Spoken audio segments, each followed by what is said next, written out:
നമ്മളിതാ നമ്മുടെ ലിറ്റററി ലെൻസിന്റെ ഒരു പുതിയൊരു എപ്പിസോഡിലേക്ക് വന്നു നിൽക്കുകയാണ്. ഈ എപ്പിസോഡിന്റെ പ്രത്യേകത എന്ന് പറയുമ്പോൾ നമ്മള് ഒരു ബുക്ക് രണ്ട് ചട്ടയുടെ ഉള്ളിലുള്ള ചട്ടക്കൂടിൽ നിന്ന് മാറിയിട്ട് നമ്മള് കുറച്ചും കൂടി ഓപ്പൺ ആയിട്ട് പല നിലയ്ക്കുള്ള ഡിസ്കഷൻസിന്റെ ഒരു ഫോറമായി വഴിതിരിക്കാൻ വേണ്ടിയിട്ടുള്ള ഒരു തുടക്കമാണ് ഇന്നത്തെ episode. For the very first time we have A movie review today. അപ്പൊ അതിനായിട്ട് നമ്മൾ സെക്കൻഡ് ഇയറിലെ മാത്സിലെ ജിംഷയാണ് നമ്മോടൊപ്പം ഉള്ളത്. ജിംഷ പറയാൻ പോകുന്നത് സൂക്ഷ്മദർശിനി എന്ന് പറഞ്ഞ മൂവിനെ കുറിച്ചാണ്. അപ്പോ ജിംഷയുടെ കണ്ണുകളിലൂടെ നമുക്ക് ആ മൂവി ഒന്ന് നോക്കി കാണാം. Jimsha, welcome. Thank you Regina. ഒരുവിധം എല്ലാരും ഇപ്പൊ ആ സിനിമ കണ്ടിണ്ടാവും എന്ന് വിചാരിക്കുന്നു. കാണാത്തവര് കാണുക. ഞാൻ കൂടുതലായിട്ട് അതിന്റെ കഥ പറയുന്നില്ല, കാണാത്തവർക്ക് കാണാൻ വേണ്ടിയിട്ട്. സൂക്ഷ്മദർശിനി MC ജിതിൻ എന്ന് പറയുന്ന ഒരു ഡയറക്ടറാണ്. ആള് ആകെ 2 സിനിമയെ ഡയറക്ട് ചെയ്തിട്ടുള്ളൂ. ആളുടെ 2ാമത്തെ സിനിമയാണ്. ആദ്യത്തെ സിനിമ എന്ന് പറയുന്നത് നോൺസെൻസ് എന്ന് പറഞ്ഞിട്ട് 2017 തോന്നുന്നു അത് റിലീസായിട്ടുള്ളത്. സെക്കൻഡ് ഫിലിമാണ്. ഇതൊരു ഡാർക്ക് കോമഡി ത്രില്ലർ ആണ്. മലയാളത്തില് ത്രില്ലർ എന്ന് പറഞ്ഞിട്ട് ഒരു എബോവ് ആവറേജ് ഫിലിമാണ്. എന്തായാലും നമുക്കിങ്ങനെ ആകാംക്ഷയോടുകൂടി ഇരിക്കാം. എന്നാൽ ഭയങ്കരമായിട്ട് പേടിപ്പിക്കുന്ന അങ്ങനത്തെ ഇതൊന്നുമില്ല. എന്നാലും നമ്മളതിനെ ഇങ്ങനെ എൻഗേജ് ചെയ്തിട്ട് ആ സിനിമ നമ്മളെ കൊണ്ടുപോകും. ഇതിന്റെ കഥ എഴുതിയിട്ടുള്ളത് അവരും പുതുമുഖങ്ങളാണ്. ലിപിൻ TB, അതുൽ രാമചന്ദ്രൻ എന്ന് പറഞ്ഞിട്ടുള്ള 2 പേരാണ്. അവരുടെ ആദ്യത്തെ സിനിമയാണിത്. പിന്നെ ഇതില് മെയിൻ ക്യാരക്ടേഴ്സ് ആയിട്ട് വരുന്നത് നസ്രിയയുടെ കുറച്ചു കാലത്തിന് ശേഷം ഒരു എന്താ പറയാ വന്നിട്ടുള്ള ഒരു സിനിമയാണ്. പിന്നെ ഉള്ളത് ബേസിൽ. നസ്രിയയിലൂടെയാണ് ഈ സിനിമ പോകുന്നത്. പക്ഷെ ബേസിലിന്റെ സ്വഭാവം കാര്യങ്ങൾ അങ്ങനെ നസ്രിയയിലൂടെ നോക്കി കണ്ടുകൊണ്ട് പോവാണ്. ഈ സിനിമ തുടങ്ങുന്നത് തന്നെ നസ്രിയനെ കാണിച്ചുകൊണ്ടാണ്. നസ്രിയ ഒരു ജോലിക്ക് വേണ്ടി അപ്ലൈ ചെയ്യുന്നതാണ്. അതിന് എക്സ്പീരിയൻസ് സർട്ടിഫിക്കറ്റ് ഉണ്ടാക്കുന്നതാണ്. അപ്പൊ അതില് എക്സ്പീരിയൻസ് സർട്ടിഫിക്കറ്റ് ഉണ്ടാക്കുമ്പോൾ പ്രിയദർശിനി എന്നാണ് നസ്രിയയുടെ ക്യാരക്ടറിന്റെ പേര്. ടൈപ്പ് ചെയ്യുമ്പോൾ അവൾ ഇങ്ങനെ പറയുന്നുണ്ട് D കഴിഞ്ഞിട്ട് H ഇല്ലാന്ന്. അവിടുന്ന് തന്നെ ഈ സിനിമയുടെ ഇതിലേക്ക് എന്ന് വെച്ചാൽ അവൾക്ക് ഒബ്സർവേഷൻ ആണ്, അവളുടെ സൂക്ഷ്മദർശനാണ് ഈ സിനിമ മുഴുവൻ. അതുകൊണ്ടാണ് ഈ സിനിമയ്ക്ക് ഭയങ്കര ആപ്റ്റ് ആയിട്ടുള്ള ഒരു പേരാണ് സൂക്ഷ്മദർശിനി. പ്രിയദർശിനിയുടെ സൂക്ഷ്മ നിരീക്ഷണത്തിലൂടെയാണ് ഈ സിനിമ മുന്നോട്ട് പോകുന്നത്. അതുകൊണ്ടാണ് ഈ സിനിമയുടെ പേര് ദർശിനി എന്നുള്ള പേര് ഭയങ്കര ആപ്റ്റ് ആയിട്ടുള്ള ഒരു പേരാണ്. നസ്രിയ താമസിക്കുന്നത് ഒരു സ്ഥലത്ത് അയൽപ്പക്കം ഒരു 2-3 വീട് അത്രയൊക്കെ ഉള്ളൂ ഈ സിനിമയിൽ. കൂടുതലായിട്ട് വേറെ സ്ഥലങ്ങളൊന്നും കാണിക്കുന്നില്ല. അവര് താമസിക്കുന്ന സ്ഥലം, അതിന്റെ ചുറ്റുവട്ടത്ത് ഒരു 4-5 വീട്.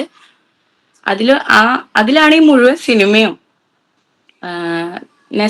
നസ്രിയയുടെ ഭർത്താവ്, നസ്രിയയുടെ കുട്ടി, പിന്നെ അയൽപ്പക്കത്ത് 2-3 വീടുകള്.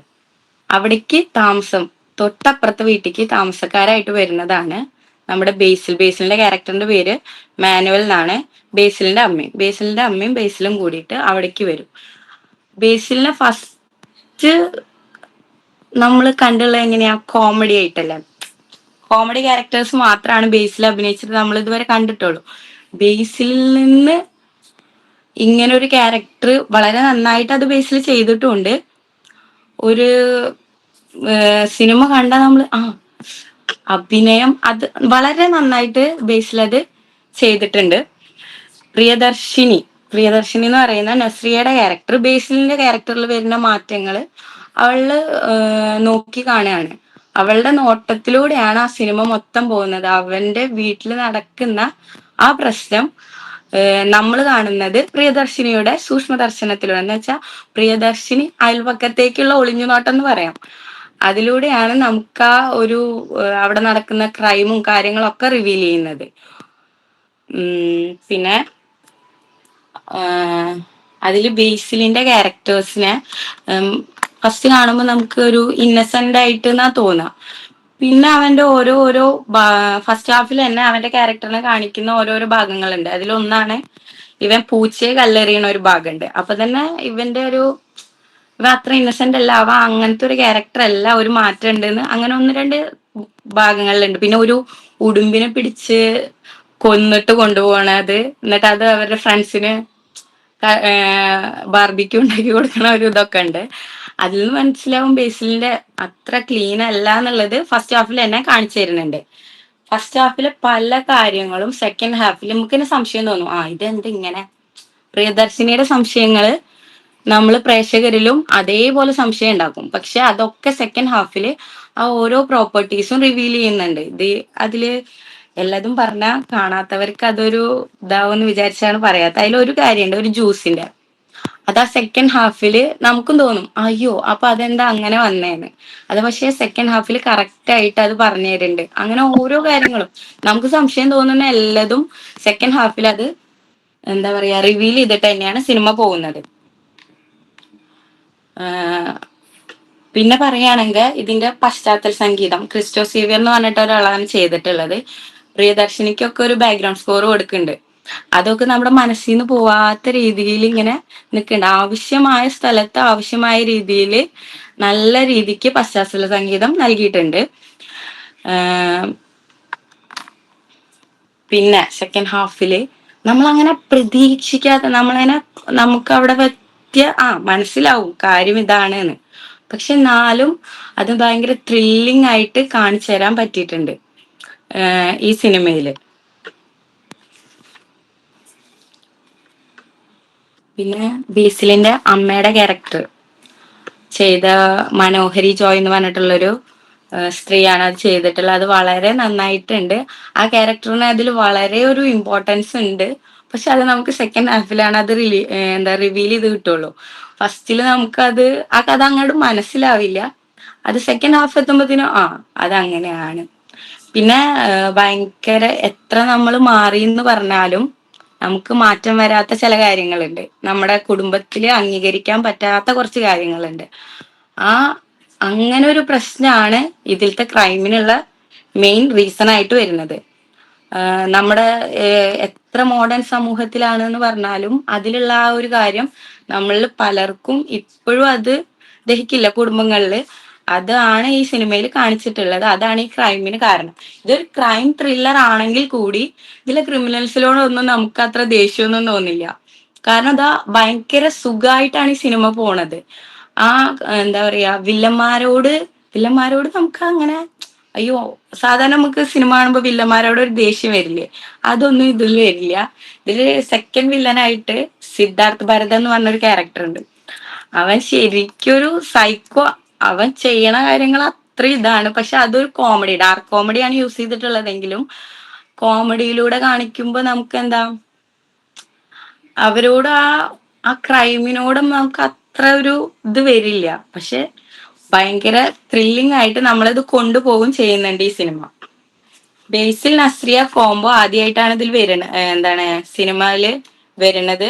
അത് വളരെ നല്ല രീതിയിൽ എന്താ പറയാ അവരെ കോംബോ വളരെ നല്ല രീതിയിൽ ഈ സിനിമയില് ഇതായി പോകുന്നുണ്ട്.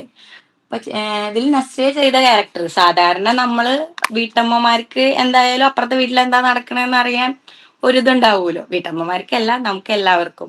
അത് തന്നെയാണ് നസ്രിയയുടെയും. പക്ഷെ ആ സംശയങ്ങളിലൂടെ അവളുടെ ആ ഓരോ ചെറിയ ചെറിയ കാര്യങ്ങളുടെ അവളുടെ ഒബ്സർവേഷനിലൂടെ ഇതിൽ അവസാനം ഒരാളുടെ ജീവൻ തന്നെ രക്ഷിക്കാൻ പറ്റുന്നുണ്ട്. അതൊരു നല്ല കാര്യത്തിന് ഉപകാരപ്പെടും. എന്താ പറയാ എപ്പോഴും അയൽവക്കത്തേക്കുള്ള ഒളിഞ്ഞു നോട്ടം കുറ്റം കണ്ടുപിടിക്കാൻ വേണ്ടി മാത്രമല്ല, പക്ഷെ ഒരാളുടെ ജീവൻ രക്ഷിക്കുന്നുണ്ട്. ഇതിൽ അവസാനത്തില് ഇവള് കറക്റ്റ് ആയിട്ട് ഒരാളുടെ എന്താ പറയാ ജീവൻ രക്ഷിക്കാനുള്ള ഒരു ഇതിലേക്ക് പോകുന്നുണ്ട്.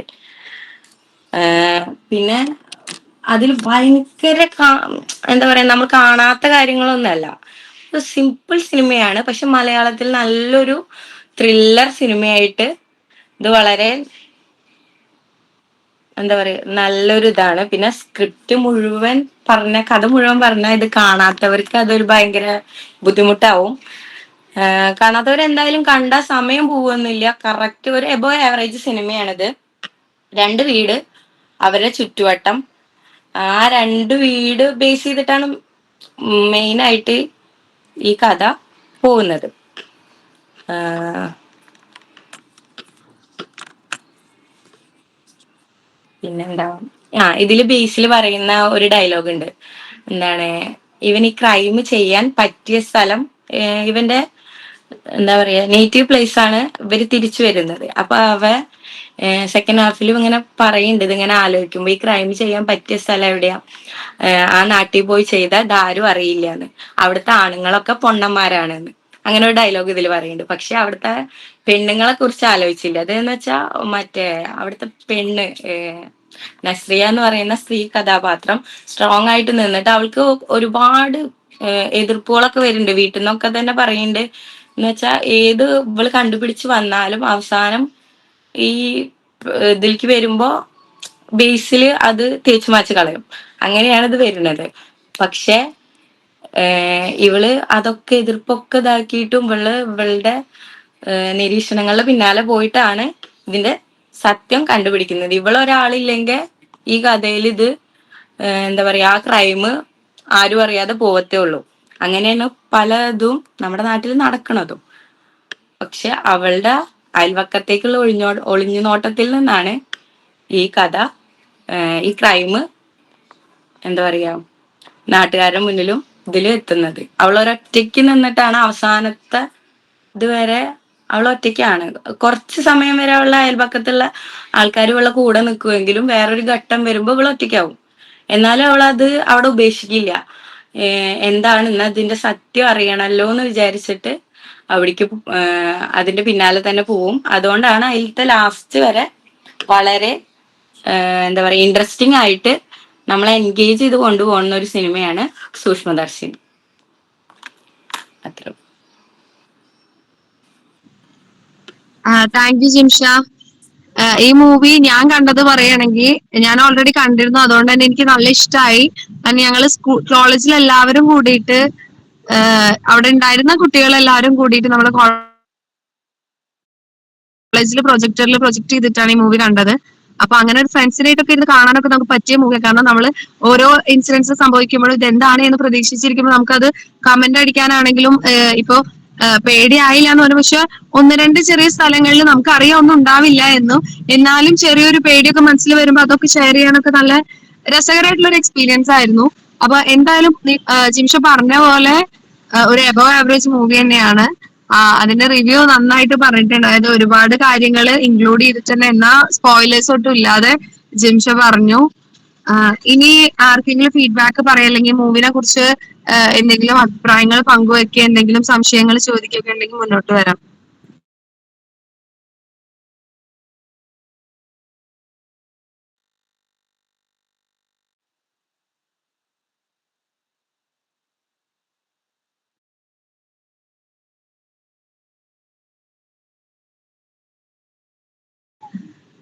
ഓക്കെ, ഇതിനെ കുറിച്ച് ഫീഡ്ബാക്ക് പറയാൻ വേണ്ടിയിട്ട് ഞാൻ മാത്സിലെ മേഘ ജയറാമിനെ ക്ഷണിക്കുകയാണ്.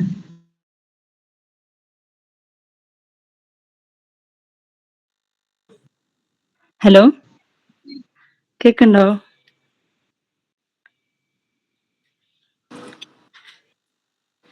കേക്കുണ്ട് മേഘ, പറഞ്ഞു. ജിംഷയുടെ സ്റ്റോറി നല്ല രീതിയിൽ തന്നെ പ്രസന്റ് ചെയ്തിട്ടുണ്ടായിരുന്നു. നല്ല രീതിയിൽ അനലൈസ് ചെയ്തിട്ടുണ്ടായിരുന്നു. ടൈറ്റിലിനെ കുറിച്ചും ക്യാരക്ടേഴ്സിനെ കുറിച്ചും ചെറിയ രീതിയിൽ സ്റ്റോറിനെ കുറിച്ചൊരു നല്ല സമ്മറി തന്നെ കൊടുത്തിട്ടുണ്ടായിരുന്നു. റെജിന പറഞ്ഞ പോലെ ഞാനും ഉണ്ടായിരുന്നു. കോളേജിലെ പ്രൊജക്ടിൽ നിന്ന് പ്ലേ ചെയ്യുമ്പോൾ ഞാനും അവിടെ ഉണ്ടായിരുന്നു. അപ്പൊ നല്ല ത്രില്ലിംഗ് ആയിട്ട് തന്നെയാണ് ഞങ്ങൾ എല്ലാവരും കണ്ടത്. അതുകൊണ്ട് തന്നെ അതിന്റെ റിവ്യൂ കേൾക്കാൻ നല്ലൊരു ഇൻട്രസ്റ്റ് ഉണ്ടായിരുന്നു. ജിംഷയുടെ കാഴ്ചപ്പാട് എങ്ങനെയായിരിക്കും എന്ന് അറിയാൻ വേണ്ടി നല്ല ഒരു ആഗ്രഹം ഉണ്ടായിരുന്നു. അപ്പൊ നല്ല രീതിയിൽ തന്നെ പ്രസന്റ് ചെയ്തു. നല്ല ഇൻട്രസ്റ്റിംഗ് ആയി തോന്നി. Thank you. താങ്ക് യു മേഘ.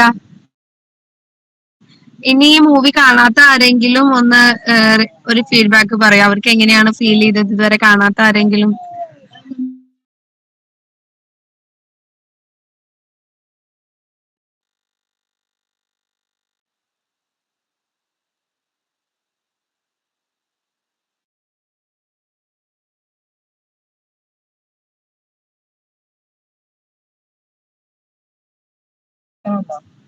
ആരെങ്കിലും ഒന്ന് മുന്നോട്ട് വരുമോ?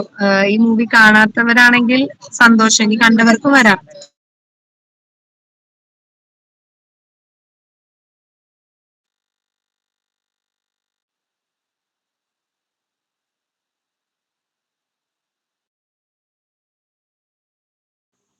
ഹലോ ജിംഷ. ഹലോ. ആ ടീച്ചർ സിനിമ കണ്ടിട്ടില്ല, പക്ഷെ കേട്ടപ്പോ കാണണമെന്ന് തോന്നി. നല്ല രസമുള്ളതായിട്ടുള്ള അവതരണമായിരുന്നു, നന്നായിരുന്നു കേട്ടാ. Thank you miss.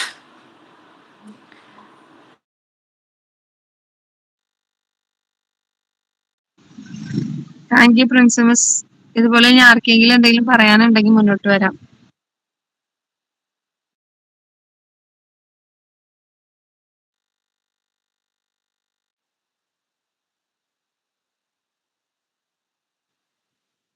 Thank you miss.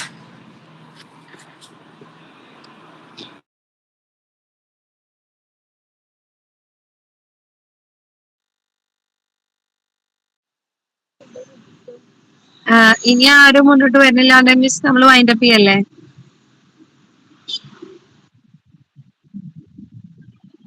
Okay.